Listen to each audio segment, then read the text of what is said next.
வணக்கம் உழவன் மகடு நேயர்களே. நம்முடைய உழவன் மகடு வலைத்தளத்தில் நாயக்கர் ஆட்சிக்கு பின் முகமதியர் ஆட்சி நம்முடைய தமிழ்நாட்டில் எவ்வாறெல்லாம் வந்தது, அவர்கள் எவ்வாறு நம்மை ஆண்டார்கள் என்பதை பிறகு பார்ப்போம். அவர்களுக்கு பின், முகமதியர்களுக்கு பின் ஐரோப்பியர்கள் எவ்வாறு நம்முடைய நாட்டிற்கு வந்தனர், அவர்கள் ஆட்சியில் என்னெல்லாம் நடந்தது என்பதை திரு கே பிள்ளை அவர்களின் தமிழக வரலாறும் பண்பாடும் என்னும் நூலினை மையமாக கொண்டு பார்ப்போம். வாருங்கள்.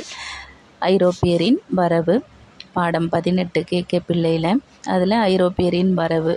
இதில் இப்போது நம்ம பார்க்க போகிறது, இந்தியாவில் போர்ச்சுகீசியருக்கு ஏற்பட்டிருந்த அரசியல் ஏற்றத்தையும் வாணிக செல்வாக்கையும் கண்டு ஆங்கிலேயர் மனம் புழுங்கினர். இங்கிலாந்து அரசி எலிசபெத் வழங்கிய பட்டயம் ஒன்றின்படி கிழக்கிந்திய கம்பெனி என்னும் பெயரில் வணிக நிறுவனம் 1600ஆம் ஆண்டு டிசம்பர் 31ஆம் தேதி ஒன்று தொடங்கப்பட்டது. தொடக்கத்தில் சில ஆண்டுகள் அதற்கு பல இன்னல்களும் இடர்பாடுகளும் தோன்றின. ஆனால் நாளடைவில் அது முழு வேகத்தில் செயல்படலாயிற்று. அக்கம்பெனியின் முதல் தொழிற்சாலையானது சூரத் என்னும் ஊரில் கட்டப்பட்டது. சர் தாமஸ் ரோ என்னும் ஆங்கிலேயர் 1616 முதல் 18 ஆண்டுகளில் டில்லி முகலாயர் அரசவையில் அமர்ந்திருந்து தம் நாட்டு வாணிக முன்னேற்றத்திற்கு பல உரிமைகளையும் சலுகைகளையும் பெற்றார். ஆங்கிலேயர் வாணிகத்தின் வளர்ச்சியிலேயே கண்ணும் கருத்துமாக இருந்து வர வேண்டும் என்றும், நாடு பிடிக்கும் எண்ணத்துடன் இந்திய மண்ணின் மேல் போர் முயற்சிகளில் இறங்கக்கூடாது என்றும் அவர் வலியுறுத்தினார். ஆனால் அவருடைய கருத்து அரசியலாளர்களிடையே எடுபடவில்லை. ஏனைய ஐரோப்பிய நாடுகளுடன் ஆங்கிலேயர்களும் வாணிக போட்டியிலும் நாடு பிடிக்கும் போட்டியிலும் மும்முரமாக ஈடுபடலானார்கள். ஆங்கிலேயர்கள் புலிக்காட்டில் தொழிற்சாலை ஒன்றை நிறுவ முயன்று தோற்றுப்போயினர். பிறகு மசூலிப்பட்டினத்தில் 1611 ஒரு தொழிற்சாலையை நிறுவினார்கள். கிழக்கிந்திய கம்பெனியைச் சேர்ந்த பிரான்சிஸ் டே என்ற ஆங்கிலேயன் சென்னையில் சாந்தோமுக்கு அண்மையிலேயே செயின்ட் ஜார்ஜ் கோட்டை இப்போது அமைந்துள்ள அடிநிலத்தை 1639 கம்பெனிக்கு சொந்தமாக்கி கொண்டான். சென்னையானது வாணிகத்துக்கு தக்க இடம் என்ற காரணத்தால் மட்டுமன்றி வேறு ஓர் எண்ணமும் அவன் நெஞ்சில் அலைபாய்ந்தது. அவனுடைய காதலி சாந்தோமில் வாழ்ந்து வந்தாள். அவளை அடிக்கடி சந்தித்து அவளுடன் அளவலாவும் வாய்ப்பும் அவன் முன்னர் நின்று அழைத்தது. யார்? இந்த செயின்ட் ஜார்ஜ் கோட்டையை ஏற்படுத்தினவங்க. அப்படி இந்த பிரான்சிஸ் டே இவனுடைய காதலி இங்கே இருந்ததுனால இந்த சென்னையை அவங்களுக்கு விட மனசு வரலை. இதுவும் ஒரு காரணம். ஒன்று வாணிக நோக்கம், இன்னொன்று காதலி, அவளை காண வேண்டும் என்கின்ற நோக்கம். இப்படி சென்னையை சுற்றியுள்ள இடத்தை கோல்கொண்டாவின் முதலமைச்சர் மீர் ஜும்லா என்பவன் வென்று தன் நாட்டுடன் இணைத்து கொண்டான் 1647. அப்போது ஆங்கிலேயர் சென்னையில் பெற்றிருந்த உரிமைகள் அனைத்தையும் உறுதி செய்து கொடுத்தான். 5 ஆண்டுகள் கழித்து கம்பெனியின் கிழக்கிந்திய நாடுகளுக்கு செயின்ட் ஜார்ஜ் கோட்டையே தலைமை ஆட்சியிடமாகவும் அமைந்தது. அந்நிலை 1655 மாறுபட்டதேனும் 1661 மீண்டும் அக்கோட்டையே தலைமையிடமாய் அமைந்தது. கோட்டையில் வசித்து வந்த ஆங்கிலேய பெண் ஒருத்தி அடிமை பெண்ணை கொன்றுவிட்டாள். அதைத் தொடர்ந்து நேர்ந்த சில குமுறல்களின் காரணமாக கோட்டையில் ஏஜென்ட்டாக பணியாற்றி வந்த ஜார்ஜ் ஃபாக்ஸ்கிராஃப்ட் என்பவர் அதன் முதல் கவர்னராக நியமிக்கப்பட்டார். சென்னையில் மக்கள் தொகையானது பெருகி வரலாயிற்று. அது 1670 40,000 எட்டி நின்றது. அடுத்த கவர்னராக வில்லியம் லேங்கர்கான் 1672-78 நியமனமானார். 78 வரை நியமனமானார். சென்னை பகுதியில் சிவாஜி படையெடுத்து வந்தபோது அவருடன் கவர்னர் நட்புறவு தொடர்புகளை மேற்கொண்டார்.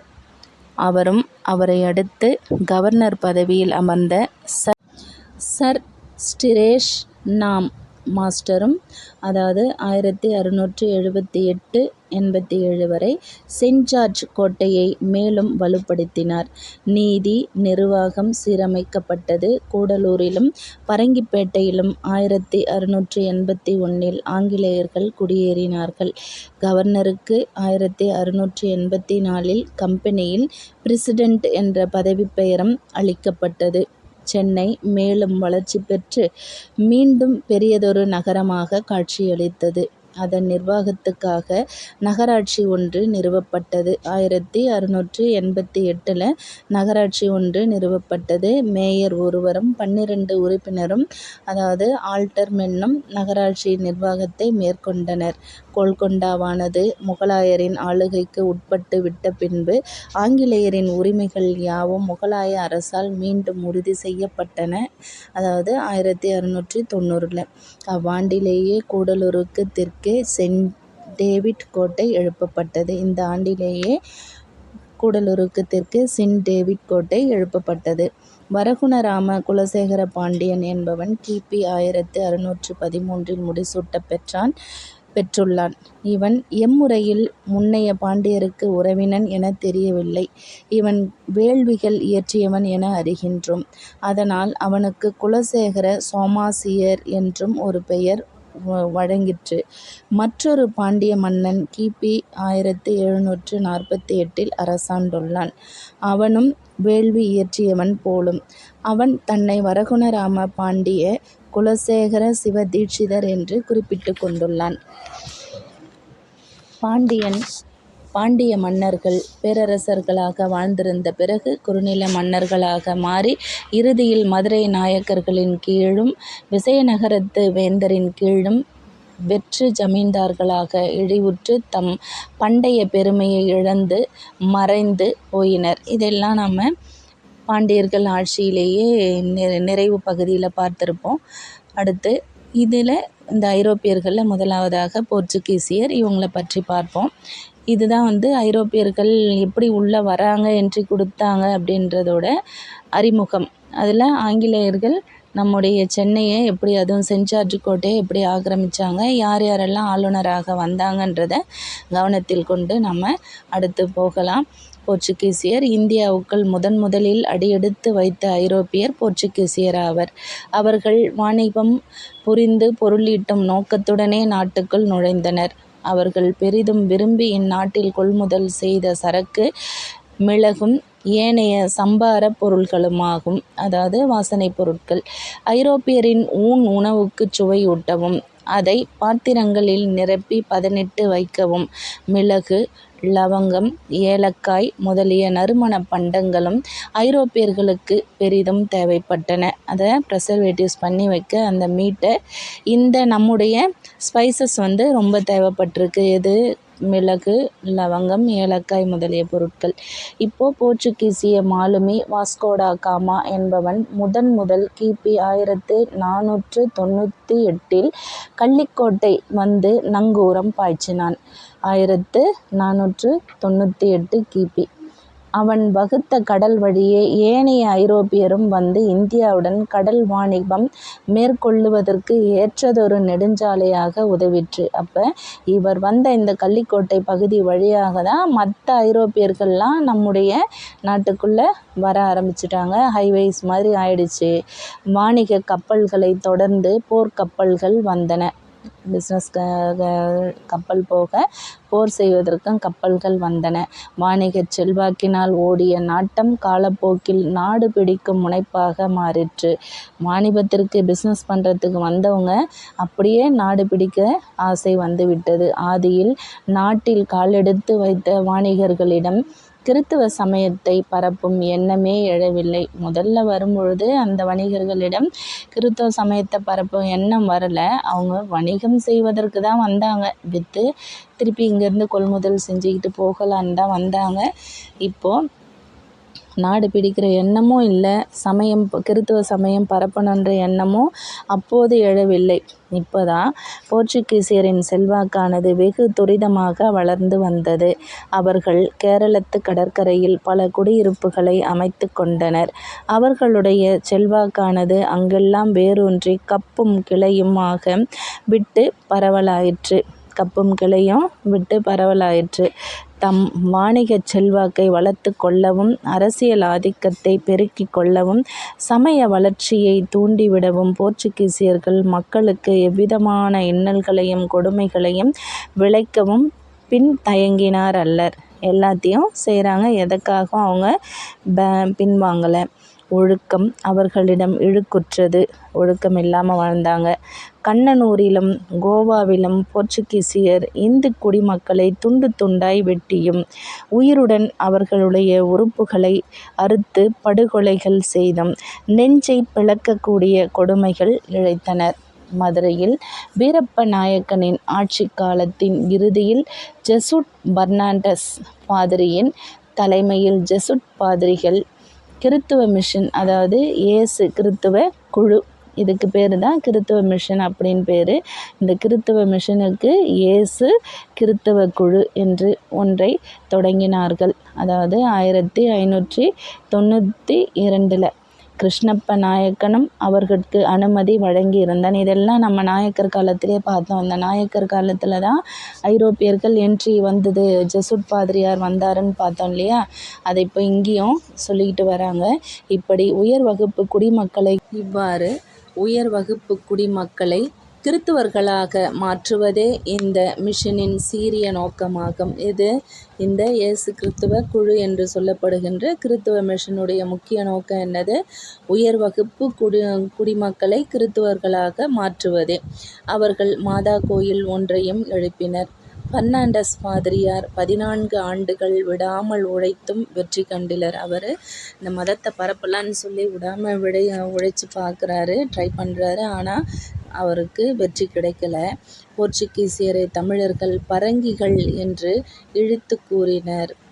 என்னன்னு சொல்கிறாங்க நம்ம தமிழர்கள்? அவங்கள பரங்கிகள் என்று இழித்து கூறுகிறார்கள். போர்ச்சுகீசியர் மாட்டு இறைச்சியை தின்றதையும், மதுபானம் குடித்ததையும், புலையரோடு கலந்து உறவாடியதையும் தமிழர் வெறுத்தனர். இவங்க எதுவுமே பேதம் பார்க்க மாட்டாங்க. அதனால் அவங்க மதுபானம், இறைச்சி இதெல்லாம் எல்லாரும் சமமாக புழங்குறது நம்ம தமிழருக்கு பிடிக்கல. நமக்கு பாகுபாடுகள் உண்டு, தொழில் முறை ரீதியாகவே வர்ண பாகுபாடு வந்துடுச்சு. ஸோ அதனால் இப்போ பாருங்கள், போர்ச்சுகீசியரின் நெஞ்சுரமும் படைபலமும் செல்வச் செருக்கும் தமிழரின் உள்ளத்தை அசைக்க முடியவில்லை. எவ்வளோ முயற்சித்தோம் அவங்களால நம்ம தமிழரை அசைக்க முடியவில்லை. ஆகவே மதுரை மிஷனின் தொடக்க முயற்சிகள் படுதோல்வியில் முடிந்தன. எனினும் ராபர்ட் நொபிலி பாதிரியார் மதுரைக்கு வந்து பணியேற்ற பிறகு மதுரை மிஷனின் சரித்திரமே மாறிவிட்டது. ஆதியில் அப்பாதிரியாரின் முயற்சிகளுக்கு பல இன்னல்களும் இடும்பைகளும் ஏற்பட்டன. மதுரை நாயக்கனின் படைகளுடன் கிறித்துவ பாதிரிகளும் கலந்து அணிவகுத்து செல்ல வேண்டியவர்களாக இருந்தனர். ஆனால் அஃதும் ஒரு நற்பயனையே விளைவித்தது. சேனைகள் திருச்சிராப்பள்ளிக்கு செல்லும் போதெல்லாம் ராபர்ட் நொபிலி பாதிரியார் தாமும் உடன் சென்று ஆங்காங்கு தம் சமயப் பணிகளை செய்து வந்தார். சத்தியமங்கலத்தில் 1643 கிறித்துவ பிரச்சாரத்துக்காக பாதிரி டி. காங்டாவுக்கு அனுமதி வழங்கப்பட்டது. செஞ்சியை அடுத்திருந்த பாளையக்காரன் ஒருவன் கிறித்துவ பணிகளை மேற்கொள்ளும் முயற்சிகளுக்கு தன் இசைவை தெரிவித்தான். ராமநாதபுரத்து கிறித்துவ பாதிரிகளுக்கும் சூழ்நிலை ஏற்றபடியே அமைந்திருந்தது. நாளடைவில் மதுரை மிஷனானது மதுரை, தஞ்சாவூர், செஞ்சி ஆகிய ஊர்களின் எல்லைகளை கடந்து மேலும் பரவிச் சென்று வேலூர், கோல்கொண்டா தேசங்களிலும் பரவலாயிற்று. இந்த ராமநாதபுர கிறித்துவ பாதிரிகளுக்கு சூழ்நிலை அவங்களுக்கு ஏற்ற மாதிரியே அமைஞ்சிருந்தது. ஏன்னா பாளையக்காரன் தான் கிறித்துவ பணிகளை மேற்கொள்ளும் முயற்சிகளுக்கு ஒத்துக்கிறான். அதனால் இவங்களுக்கு இந்த ராமநாதபுரத்திலாம் இருக்கின்ற பாதிரிகளுக்கு கொஞ்சம் அவங்களுக்கு கம்ஃபர்டபுளாக அவங்களுக்கு ஏற்ற மாதிரி அமைஞ்சிக்குது.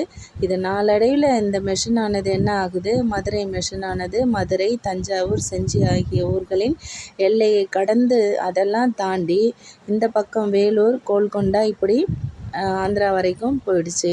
பல சமயங்களில் மராத்தியரின் தாக்குதலாலும் மிஷன் தொண்டுகளுக்கு தடை ஏற்பட்டதுண்டு. கிறித்தவர்கள் பட்ட துன்பங்கட்கு இறுதியாக ஒரு முடிவு ஏற்பட்டது. ராணி மங்கம்மாள் 1689 அரசாட்சியை ஏற்றாள். அவளுக்கு கிறித்தவர்களிடம் பரிவு ஏற்பட்டது. பாதிரிகளும் தம் பணியில் முனைப்புற்றார்கள். இதுவும் நம்ம ராணி மங்கம்மாள் பார்க்கும்பொழுதே பார்த்துருப்போம். அவங்க தான் இந்த கிறித்தவர்களுக்கு அடைக்கலம் கொடுத்தாங்க, வர நம்ம நாட்டில் கால் அடி எடுத்து வைக்க அப்படின்றதுக்கு. இப்போது இது போர்ச்சுகீசியர்கள் இந்த அளவில் முயற்சி பண்ணி இருக்காங்க, வந்துட்டாங்க உள்ளே நம்ம மங்கம்மாள்லாம் உதவி பண்ணி. இப்போ டச்சுக்காரர்கள் போர்ச்சுகீசியருக்கும் டச்சுக்காரருக்கும் இடையே நேரிட்டு வந்த பூசல்களிலும் போராட்டங்களிலும் போர்ச்சுகீசியரின் கால் சறுக்கி வந்தது. அவர்கள் இலங்கையை டச்சுக்காரரிடம் இழந்தனர். 1638 போர்ச்சுகீசியர்கள் இலங்கை நாட்டை டச்சுக்காரர்களிடம் இழந்தனர். பிறகு டச்சுக்காரர்கள் தூத்துக்குடியையும் 1658 நாகப்பட்டினத்தையும் 1659 போர்ச்சுகீசியரிடமிருந்து பறித்து கொண்டனர். யார்? இந்த டச்சுக்காரர்கள் போர்ச்சுகீசியர்னு ஃபஸ்ட்டு இலங்கை, அதுக்கப்புறம் தூத்துக்குடி, அதுக்கப்புறம் நாகப்பட்டினம் இதெல்லாம் பறிச்சுக்கிறாங்க. கேரள கடற்கரையில் சில ஊர்களும் போர்ச்சுகீசியரிடமிருந்து டச்சுக்காரரின் கைக்கு மாறின. முதல்ல அவங்க கேரளத்தில் தான் கப்பும் கலையுமாக வந்தாங்கன்னு பார்த்தோம் இல்லையா, வளர்ந்தாங்கன்னு. இப்போது அதை டச்சுக்காரர்கள் பிடிச்சிக்கிட்டாங்க.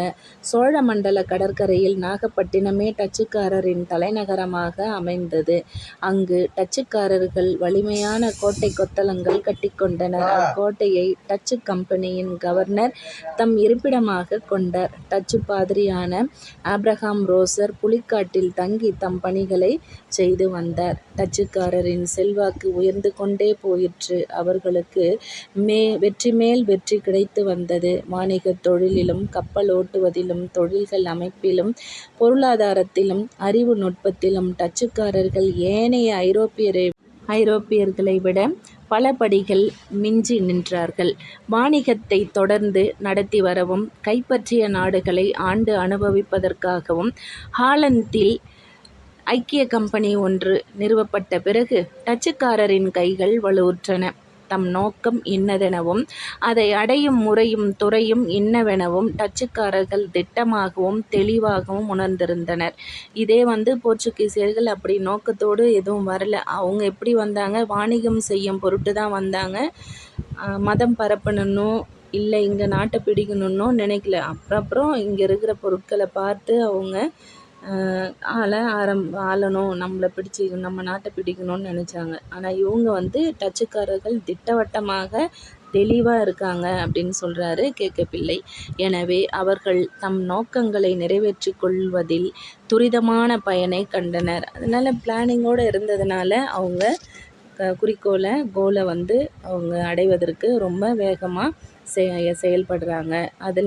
அதில் தான் போர்ச்சுகீசியரையே இவங்க தோற்கடிக்க செய்கிறாங்க. அவங்க நாடுகளையெல்லாம் இவங்க ஆக்கிரமித்து இவங்க ஆள ஆரம்பிக்கிறாங்க அப்படின்னு சொல்கிறாங்க. இப்போது அடுத்த வந்தவங்க இப்படி ஒவ்வொருத்தராக நம்ம நாட்டுக்குள்ளே வந்துட்டாங்க. போர்ச்சுகீசியர், இரண்டாவது டச்சுக்காரர்கள், இப்போது டேனியரும் பிரெஞ்சுக்காரரும். தரங்கம்பாடியிலேயே டேனிஷ் கிழக்கிந்திய கம்பெனி வணிகர்கள் கோட்டை ஒன்றை கட்டிக்கொண்டு தம் வாணிகத்தை தொடங்கினர். தரங்கம்பாடி அடிக்கடி சொல்லியிருப்பேன். அந்த இடத்துல கிழக்கிந்திய கம்பெனி அமைச்சிக்கிட்டாங்க. இந்தியாவில் கொள்முதல் செய்த சரக்குகளை அவர்கள் மலேய தீவுகளுக்கு ஏற்றிச் சென்று விற்பனை செய்து அவற்றுக்கு ஈடாக அங்கிருந்து சம்பார பண்டங்களை வாங்கி வருவது இக்கம்பெனியின் சிறப்பான நோக்கமாக இருந்தது. ஆனால் இந்த வாணிகத்தில் அவர்கள் லாபம் காணவில்லை. எனவே டேனியர்கள் தரங்கம்பாடியையும் வடக்கில் இருந்த சேராம்பூரையும் ஆங்கிலேயரின் கிழக்கிந்திய கம்பெனிக்கு ரூபாய் 12,50,000க்கு விற்றுவிட்டார்கள். இந்தியாவில் கொள்முதல் செய்த சரக்குகளை மலேய தீவுக்கு விற்றாங்க. அங்கிருந்து வாசனை பொருட்கள், தேவையான பொருட்களை எல்லாம் வாங்கிட்டு வந்தாங்க. ஆனால் அது லாபம் காணலை. அதனால் என்ன செஞ்சாங்க, இந்த டேனிஷ்காரர்கள் பிரெஞ்சுக்காரர்களுக்கு அதை வித்துடுறாங்க. ஆங்கிலேய கிழக்கிந்திய கம்பெனிக்கு 12,50,000க்கு வித்துடுறாங்க. இப்படி பிரெஞ்சு கிழக்கிந்திய கம்பெனி 1664 முதல் தோற்றுவிக்கப்பட்டது. பிரெஞ்சு கிழக்கிந்திய கம்பெனி 1664 முதல்ல தோற்றுவிக்கப்பட்டது. சூரத்திலும் 1668, மசூலிப்பட்டினத்திலும் 1669 இக்கிழக்கிந்திய கம்பெனி தொழிற்சாலைகள் அமைக்கப்பட்டன. ஏனைய ஐரோப்பியருடன் பிரெஞ்சுக்காரரும் அரசியல் வட்டாட்டத்தில் இறங்கினர். நாட்டின் அவல நிலைமையை அறிந்து எரியும் வீட்டில் கொள்ளியை பிடுங்கினவரை லாபம் என்னும் கொள்கையை மேற்கொண்டு பிரெஞ்சுக்காரர்கள் ஆங்காங்கு இடம் தேடி பிடித்து வந்தனர். சாந்தோமை 1672 முற்றுகையிட்டு கைப்பற்றி மீண்டும் அதை 1674 இழந்துவிட்டார்கள். பீஜப்பூர் சுல்தான் கீழ் குறுநில மன்னனாக இருந்த ஷேர்கான் லோடி என்பவன் பெரம்பலூருக்கு அண்மையில் வளிகண்டபுரத்தில் அரசாண்டு வந்தான். அவனிடமிருந்து புதுச்சேரியை பிரான்சுவா மார்டின் என்ற பிரெஞ்சுக்காரன் தானமாக பெற்றான். யாரு? இந்த பீஜப்பூர் சுல்தான் கிட்ட இருந்து பிரான்சுவா மார்டின் என்பவர் தானமாக பெற்றாரு. இப்படி இவன் பெற்ற இந்த பிரெஞ்சுக்காரரின் வாணிக நிறுவனம் அங்கு அமைக்கப்பட்டது. அந்த இடத்துல பிரெஞ்சுக்காரர்களின் பிஸ்னஸ் சென்டர் அமைக்கப்பட்டது, வாணிக நிறுவனம். தொடர்ந்து 100 ஆண்டுகளுக்கு மேல் புதுச்சேரியானது தமிழகத்து வரலாற்றில் பல நிகழ்ச்சிகளுக்கு விளைகலனாக இருந்து வந்துள்ளது. சிவாஜியின் படையெடுப்பு ஒன்றினால் 1677 புதுச்சேரியானது பல அல்லல்களுக்குள்ளாயிற்று. எனினும் மார்டினின் விடாமுயற்சியினால் பிரெஞ்சு வாணிகம் மேலும் மேலும் வளர்ந்து வந்தது. புதுச்சேரி 1693 டச்சுக்காரர்களின் கைக்குள் விழுந்தது. எனினும் பிரெஞ்சுக்காரர்கள் மீண்டும் அதை டச்சுக்காரரிடமிருந்து கைப்பற்றிக் கொண்டனர். மார்டின் புதுச்சேரியில் கோட்டை எழுப்பியும் கொத்தளங்கள் அமைத்தும் அதை வளமுள்ள நாடாக மாற்றினான். அவன் காலத்தில் புதுச்சேரியில் மக்கள் தொகை 40,000 கடந்து நின்றது.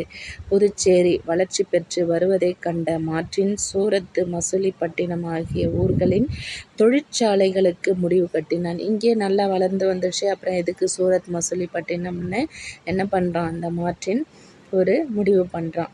பிரெஞ்சு நாட்டுக்காக 38 ஆண்டுகள் அயராமல் உழைத்து வந்த மார்டின் 1706 காலமானான். கிழக்கிந்திய கம்பெனி.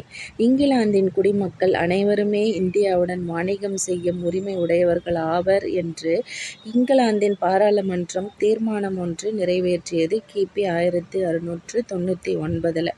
இத்தீர்மானத்தின் அடிப்படையில் வேறு கம்பெனிகளும் நிறுவப்பட்டன. அவற்றுக்குள் போட்டியும் பொச்சரிப்பும் பெருகி வந்தமையால் நிறுவப்பெற்ற கம்பெனிகள் அனைத்தும் ஒருங்கிணைந்து ஒரே கம்பெனியாக உருவாயின. 1708-9 அப்புதிய கம்பெனியானது பல இடுக்கண்கள், இன்னல்களிடையே பெரிதும் முனைந்து இந்திய மண்ணில் தன் நிலையான வாழ்வுக்கு உறுதியான அடிப்படைகள் அமைத்து கொள்ளலாயிற்று. அது மொகலாய பேரரசனிடமிருந்து பல உரிமைகளையும் வாணிகச் செல்வாக்குகளையும் கேட்டுப் பெற்றது. கல்கத்தாவிலும், ஐதராபாத்திலும், சூரத்திலும், சென்னையிலும் விரிவான நில உரிமைகள் இதற்கு வழங்கப் பெற்றன. மொகலாய பேரரசு முழுவதிலும் பம்பாயில் அச்சிட்ட கம்பெனி நாணயங்கள் செல்லுபடியாயின. மராத்தியருக்கும் போர்ச்சுகீசியருக்கும் இடையே ஏற்பட்ட போர்களினால் கம்பெனி வாணிகம் குன்றி வரத் தொடங்கிற்று. அதனால் தன் தற்காப்புக்காக கம்பெனியானது இங்கிலாந்திலிருந்து ஏராளமான படைகளையும் போர்க்கருவிகளையும் இறக்குமதி செய்து கொண்டது.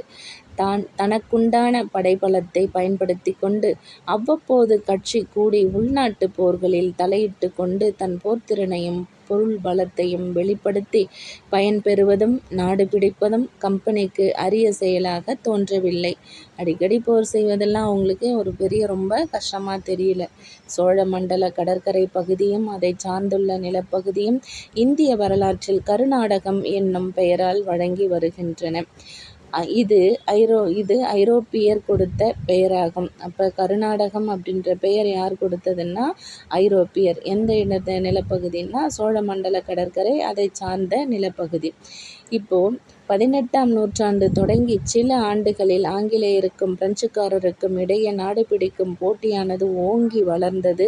பல போர்கள் விளைவதற்கு அடிப்படை காரணமாக விளங்கிற்று. ஆங்கிலேயருக்கும் பிரெஞ்சுக்காரர்களுக்கும் தான் நாடு பிடிக்கும் போட்டி. அதில் பல வகையான போர் விளைவுகள் ஏற்பட்டன. சிறிது காலத்தில் பிரெஞ்சுக்காரர்கள் சூரத், மசூலிப்பட்டினம் போன்ற துறைமுக பட்டினங்களில் அமைக்கப்பட்டிருந்த தம் தொழிற்சாலைகளை கைவிட வேண்டிய நெருக்கடி ஏற்பட்டது. அவர்களுடைய வாணிகம் சுருங்கவே அரசியல் செல்வாக்கும் குன்றி வரலாயிற்று. தாம் வாணிகம் செய்து பொருள் திரட்ட வேண்டும் என்றுதான் பிரெஞ்சுக்காரர்கள் ஆதியில் திட்டமிட்டிருந்தனர். அவர்கள் திரட்டிக்கொண்ட படை வளமும் அவர்களுடைய வாணிகத்தின் பாதுகாப்புக்காகவே பயன்படுத்தப்பட்டது.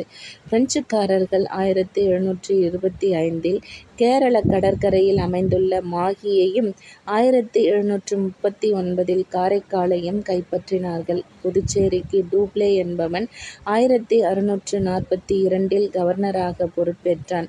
அதன் பின்பு பிரெஞ்சுக்காரரின் நோக்கமும் கொள்கையும் மாற்றம் பெற்றன. ஆங்கிலேயருடன் அரசியல் போட்டிகளில் இறங்கி நாடு முழுவதும் நாடு கவரும் முயற்சிகளில் பிரெஞ்சுக்காரரும் ஈடுபடலாயினர். சோழ மண்டல கடற்கரையோரத்தில் ஆங்கிலேயரின் கைவசம் இருந்த சென்னை பட்டினமும் பிரெஞ்சுக்காரரிடமிருந்த புதுச்சேரியும் இருபெரும் வாணிக துறைமுக பட்டினங்களாக விளங்கின. இரு நாட்டினரும் அவரவர் ஊரில் வலிமை பொருந்திய கோட்டை கொத்தளங்களை எழுப்பினர். புதுச்சேரிக்கு தென்பால் சற்று தொலைவில் அமைந்துள்ள செயின்ட் டேவிட் கோட்டையும் ஆங்கிலேயர் வசமே இருந்தன. கர்நாடகம் முழுவதிலும் ஐரோப்பியரிடம் மட்டும்தான் படைபலம் குவிந்திருந்தது. கர்நாடகம்னா சோழமண்டலம், அதை சுற்றியுள்ள பகுதி.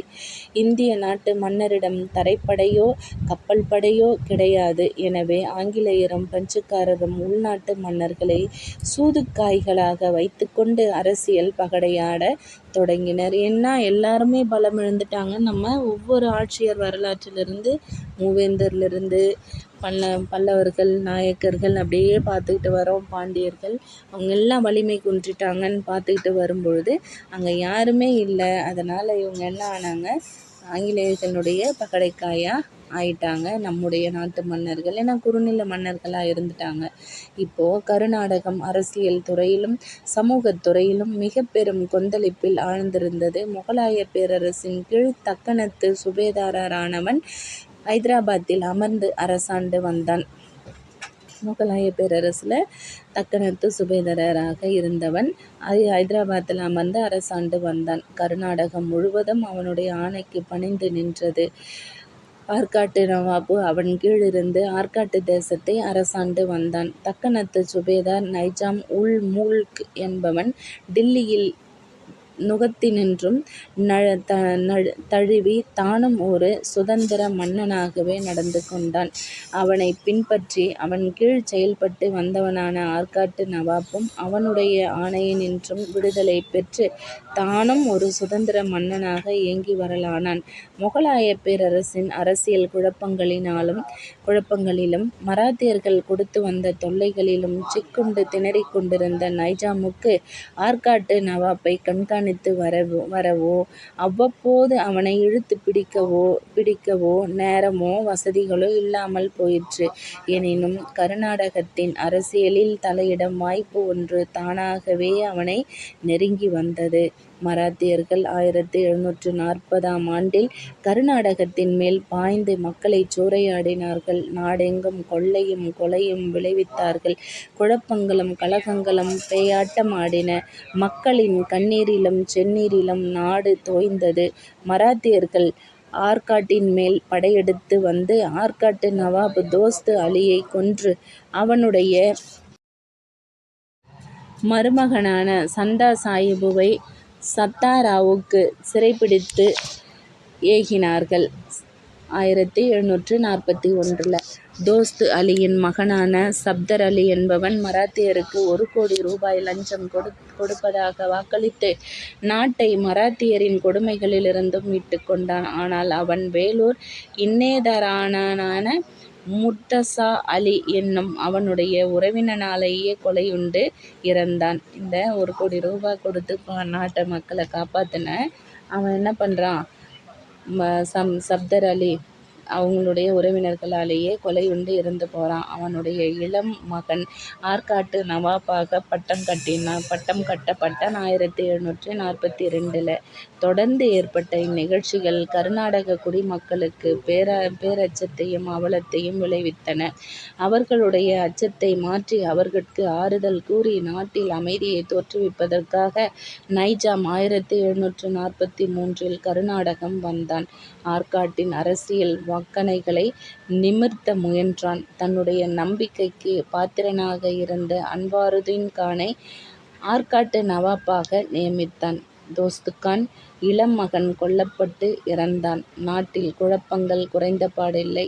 தோஸ்த் அலியின் உறவினர்கள் அன்வாருதீன் கானை எதிர்த்து கிளர்ச்சி செய்யலானார்கள். இவ்வளவில் ஆங்கிலேயரும் பிரெஞ்சுக்காரரும் அமைதியாக தத்தம் அளவில் வாணிகத்தில் ஆழ்ந்து ஈடுபட்டிருந்தனர். நாட்டு அரசியல் போராட்டங்களில் கலந்து கொள்வதற்கோ அவற்றால் விளைந்த குழப்பங்களில் தமக்கு ஆக்கம் தேடிக் கொள்வதற்கோ விருப்பமும் முயற்சியும் இழந்தவர்களாக தத்தம் கோட்டைகளில் முடங்கி கிடந்தனர். ஆனால் தமிழகத்தின் விதியோ மூலையில் கிடந்த அவர்களை முற்றத்தில் இழுத்துவிட்டது. இந்த அளவில் எப்படி ஐரோப்பியர்கள் வருகை புரிந்தாங்க, அதில் நம்முடைய மன்னர்கள், நம்ம நாட்டை ஆண்டவங்க, இதுக்கு முன்னாடி இருந்த நாயக்கர்கள், பாண்டியர்கள், அதுக்கப்புறம் பிற்கால பாண்டியர்கள், முகமதியர்கள், இவங்கக்கிட்ட இருந்தெல்லாம் அப்படியே போர்ச்சுகீசியர் முதல்ல வந்தவங்க. அதில் வழிகாட்டியாக முதல்ல இருந்தவர் யார், 1498 வாஸ்கோட காமா தான் முதல்ல வந்தார். அது பின்னாடி தான் நெடுஞ்சாலையாகவே நம்ம நாட்டுக்கு அவங்களுக்கு வர வழி தெரிந்தது. இப்படி நம்ம பார்த்தோம். அப்படியே வாணிகம் செய்ய வந்தாங்க. தொடர்ந்து முதல் கர்நாடகம், அடுத்ததாக இவர்கள் எல்லாம் ஐரோப்பியர்கள்லாம் வந்த பின்பு வந்த கர்நாடக போரினை காண்போம். நன்றி.